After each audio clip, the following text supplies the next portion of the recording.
If you have been creating content for a while, you probably heard the phrase before, deliver value. This advice is wrong. It doesn't work like that. There is a reason as to why some content creators can capture your attention and create value and some can't. There's a reason to why great directors like Christopher Nolan can capture your attention and hold it throughout a film that lasts 3 hours. How many directors can do that? How many creators can do that? How many writers can do that? Some might even find Nolan's movies to be extremely difficult to follow or super complex, and they still watch it to the end and they still comment about it and share with more people. Why? What is this storytelling technique that Christopher Nolan uses and that a lot of elite content creators use? What is the secret to making people pay attention to you, care about what you're saying, and keep watching the whole video? Well, that's what we discussed on a podcast with Taylin Simmons, a writer and entrepreneur of a ghostwriting agency that has generated more than $4 million and 2 billion impressions for clients. And we talked about this exact mistake that a lot of beginners make and how you can fix it. It's one of the biggest failure modes that I see with students that I coach on how to write better is they have a hard time letting the reader feel uncomfortable before giving them the answers, which is why their knowledge never really sticks.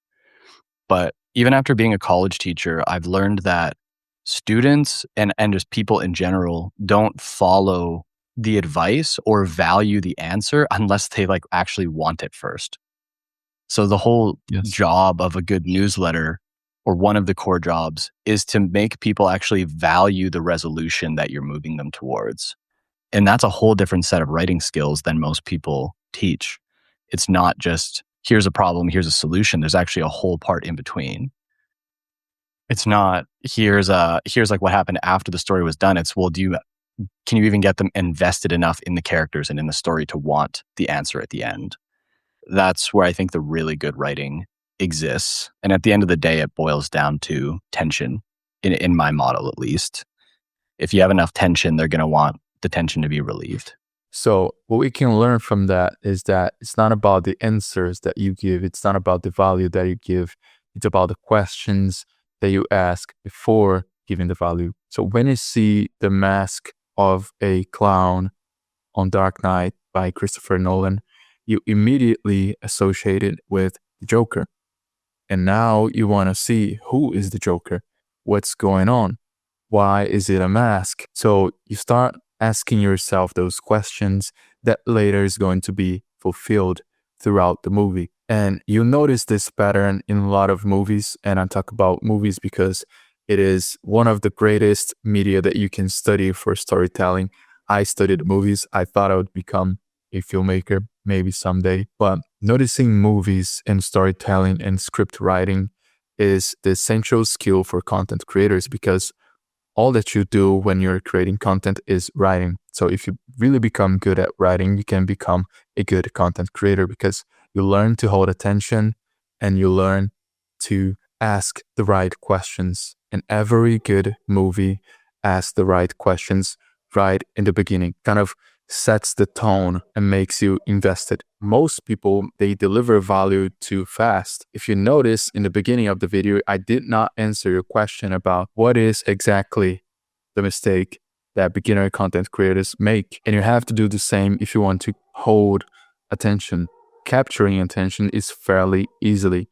If you look at any type of viral meme, it captures attention. But how much time will you actually spend reading the comments? Or if it was like a meme and then a text, how much time would you spend reading the text? Very few people do. Now you understand what tension does. But how do you actually frame things to create this tension? So I think of tension as a gap in the mind, as emotions in the body, as a gap in behavior, or a gap in how you view yourself. So I have this whole knowledge base I put together from thinking through what would it mean to write with tension and create these 4 types of gaps for the reader as you're writing. And it scores the idea based on those 4 gaps. So if I present the claim of the idea and someone goes, I've never thought of that before, that's outside of like the structure of my mind, then that increases the tension score. If when that happens, they feel a little uneasy or dissonant, they're like, oh, I need to know the answer to this. And then when they do feel the answer, they feel resolution, then that increases the pull score. If it has them questioning who Right. they are, like, oh, I think that I'm really smart because I went to school. And then they finish reading the piece and they're like, actually, wow, that's incomplete. I need to go to school and learn by like thinking and tinkering. Then it like changes their self-image. So that increases the pull score as well. What's the common belief and the core belief shift that you actually want to achieve throughout this whole newsletter? So that's more of a reference for me, why it works, gives me some content to write about. The darkness phase is it's essentially like before you give the answer to the big central tension of the newsletter, you want someone Right. to really want it and crave it. So that's what this is. So it says about 60 to 70% through, the reader has to accept a certain degree of beliefs and they have to be ready to make a change. Otherwise, when you give them the answer, they won't value it. So this is showing Right. how I need to do that closer to the end. It's showing the identity that needs to be shifted. And then it actually has the skeleton outline, which was what I brain dumped into Claude and like worked out with it. So this is the big central paradigm shift. And then you see it goes through the 3 kinds of stupid. Then it goes through a diagnostic level, what real learning is, the more articulate version of stupid, why smart feels like enough, the school operating system. And it just walks through all of those. And then as you go down, it gives you an actual detailed breakdown of each idea with common belief, belief shift, size of shift, its role in the architecture and where the pull comes from. And this is what I reference when I actually write the newsletter. I'll look at this and be like, okay, so that's kind of what I have to say in this section. This is like the shift that needs to happen. That's the role. All right. And then I'll sit down and I'll write it. There are 2 types of creators. The ones who are trying to always hit the algorithm jackpot. They're trying to just capture attention. And that's the solely thing that they do. But they're shallow and they don't deliver value, so people don't follow through the video. And then there are the creators who are really good at their craft. These are very talented people. They have great ideas and they sometimes can have an amazing writing, but it also doesn't matter because it's not the great ideas that make people pay attention to you. You have to communicate them in a certain way. Problem is that a lot of artists are entitled. Just by having the title artist, sometimes it can almost attach that identity to having a status of taste. So they become the gatekeepers of taste. This is a trap that I have fallen into myself. I thought I only should have original ideas, or I only should do the best work that I could, make it very profound and artistic. But the problem is, like Dan Cole always says, you're not Alan Watts, you're not Steve Jobs, you're not even Dan Cole. You cannot articulate your ideas that well. You don't have the rhetorical skills to do so. So you have to ask yourself, are you creating to help people, or are you creating to sound intelligent? This is a distinction you have to have right in the beginning. If you want to create to sound intelligent, to sound like an intellectual, you can do it. You can have a blog. You can have kind of a public diary. There's no problem with that. But if you want to make a living, if you want to become a one-person business, if you want to become a solopreneur, a content creator, or a full-time writer, you have to understand that if you only try to sound intellectual, if you only try to sound intelligent, you will not reach a whole lot of people because you have to frame things a certain way that people can understand so you can give them the answers that they can digest. But there is a psychological mechanism that makes you capture attention and hold attention. And these are the gaps that Taylin talks about in the video, right? So you have knowledge gaps, emotional gaps, behavioral gaps, and identity gaps, right? And these are all rooted in psychology. You can research later. I'll not go too much into details right now because it'll be too long of a video, but you always have to speak to one of these gaps.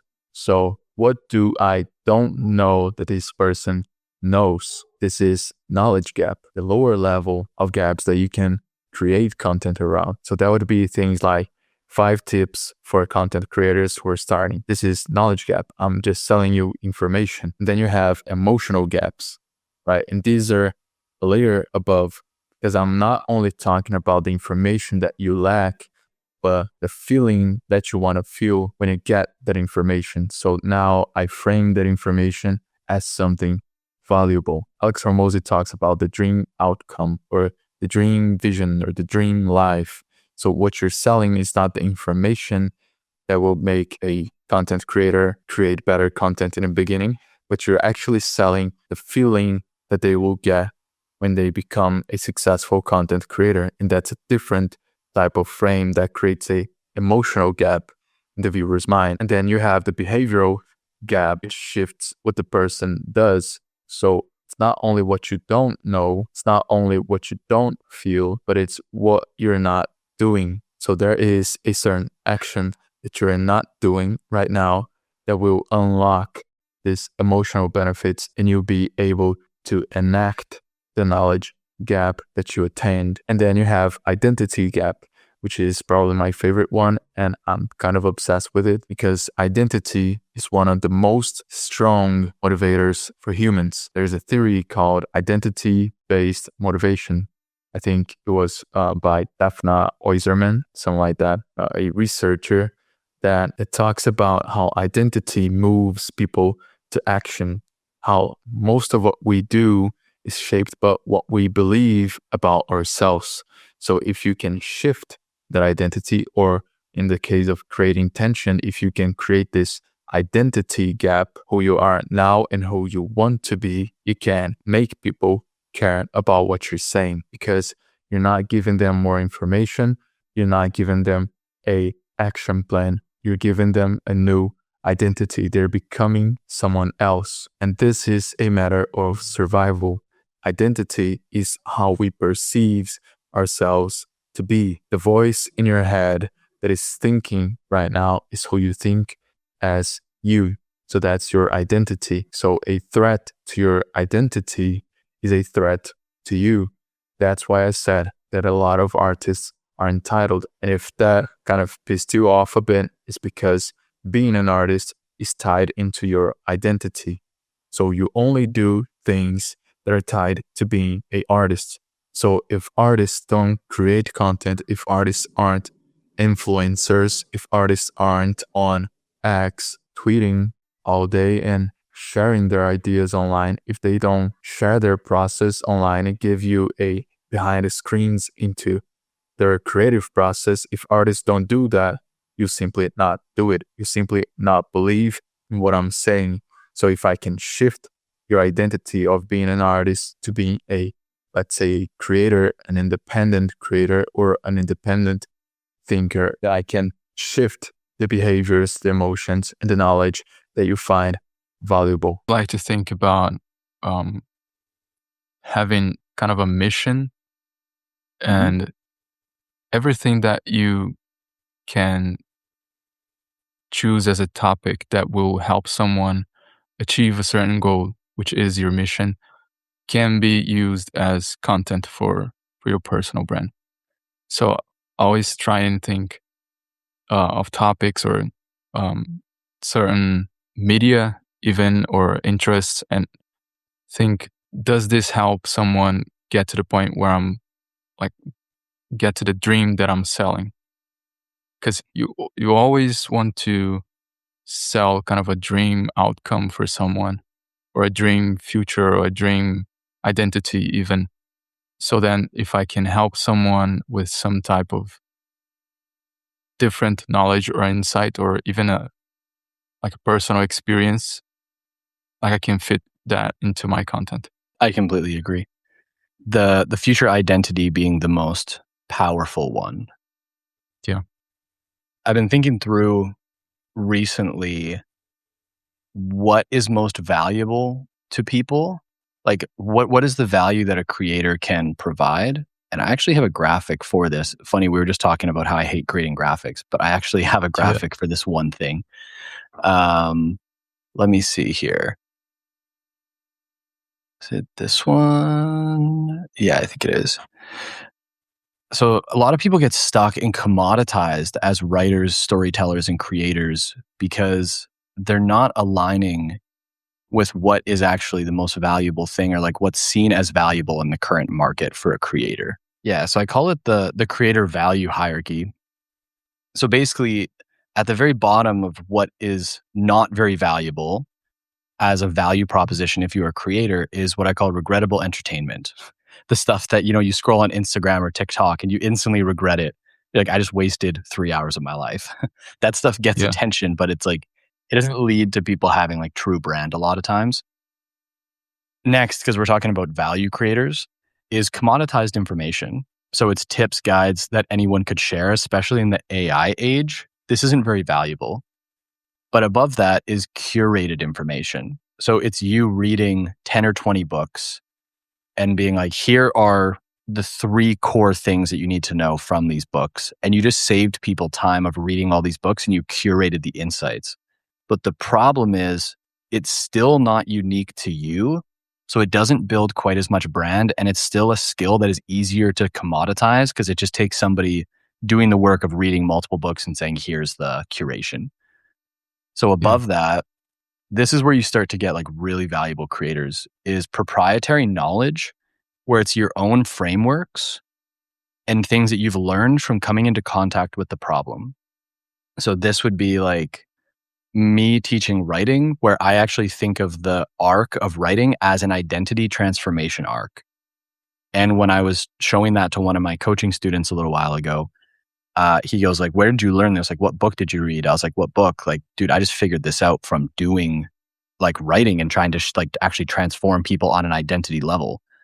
And it Yeah. became proprietary knowledge. So that's not something you would learn from a book. It's something you would only learn from someone like myself who came into contact with reality and created my own framework or model. So this is where you get really valuable or more valuable and less commoditized as a creator or a writer. The next one here is orientation, which is very undervalued in the creator economy. It's giving people a reason to adopt a new identity or take new action. If there's all this information and people don't know, like, okay, I have enough information that if I know what direction to go in, I can figure things out on my own, but they still don't do anything and they don't take any Mm. action. So your goal isn't to give them more information. It's to give them a reason to finally do something. And that's why orientation is so valuable, but it takes a completely different set of skills. It's actually learning persuasion, like what gets people to start taking an action, what changes people's mind. These skills are harder to commoditize because they're harder to learn. So that's why Right. orientation is up here with proprietary knowledge. And it's even above it because if you have proprietary knowledge and interesting things to teach people, but you can't give them a reason to care about it and want it, then this doesn't have value anymore. Mhm. So orientation is above that. Above orientation, the next thing is identity transformation over time. So if your content over time changes how people view themselves and who they become, that is like peak value. And then above that is what I call intellectual property or enduring creative work. This would be like the Almanac of Naval Ravikant as like a nonfiction book. Like Atomic Habits would be an intellectual property. Dune is an intellectual property. It's a fiction book about basically politics. So it's like a nonfiction idea wrapped in a fiction wrapper. And typically, if you follow creators through their journey, they actually go through this arc. Like let's look at Dan Coe. Dan Coe has proprietary knowledge. He's orienting you to take new behavior that over time you change your identity and become a creator. And now he's creating books and software as intellectual property. Let's look at Alex Yeah. Hormozian. He has proprietary knowledge that orients how people do business, changes who they are into business owners, and he has books that are intellectual property. So if you follow like that arc over time, almost any popular creator slowly goes to the very top and then becomes hard to commoditize. Yeah. It's interesting that it kind of goes into like storytelling again because it kind of Mhm. look like a world building process. And at the Yes. end, you have your own kind of brand that is your own world, sort of. Dude, it's exactly it. I have a friend who just him and his wife just did basically a new offer called world branding. It's that exact So concept. It's like, how do you bring people into a world, and like your brand is a world with like all these different pieces. So you're 100% right. lastly, a storytelling technique for you to use in your own content or in your own writing. When you're thinking about writing a story, the best stories are the ones who change things. So you need to start using polarity. I don't have an exact name for it, but I'll call it the polarity spectrum, which is a contrast between opposite forces. And that will usually be emotions. So a good story, it's not a story that the protagonist starts off sad, keeps being sad throughout the movie, and then ends sad. That would be a very boring story. A good story is a story that the protagonist starts off sad. Maybe he wants to get happy and he tries to get happy and he fails and fails and fails and he almost gets happy, then he fails again and he becomes happy. But that's polarity. You get the opposite emotions, you get the contrast between emotions. That's what signals change. So that might be love versus hate. That might be feeling unseen and feeling significant, being lazy and being ambitious. And the contrast and how you articulate the contrast between those two ideas is what will bring out the emotion that will signal to the brain that it is a valuable story and not just a sequence of events that don't mean anything. Stories give meaning to your brain. So when you have those shifting contrasts, you have meaning assigned to those actions. That's how our minds filter stories. The change between those values in our daily lives become storified in our mind. So next time you're going to write a piece of a newsletter or a piece of your script for a YouTube video, think of what values you're contrasting. So these are my 2 cents about the conversation that I had with Taylin.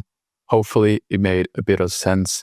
If you want me to explore and maybe do a more in-depth video about what I talked about in here, or maybe write a Substack article, let me know in the comments. And also, if you want to watch the full episode, go to my Substack, Creative Independence. The link is in the description. Also, give a follow to Taylin. Don't forget to follow him if you want to become a full-time writer. And don't forget to follow me if you want to watch the full episode once it's released. So that's it. See you.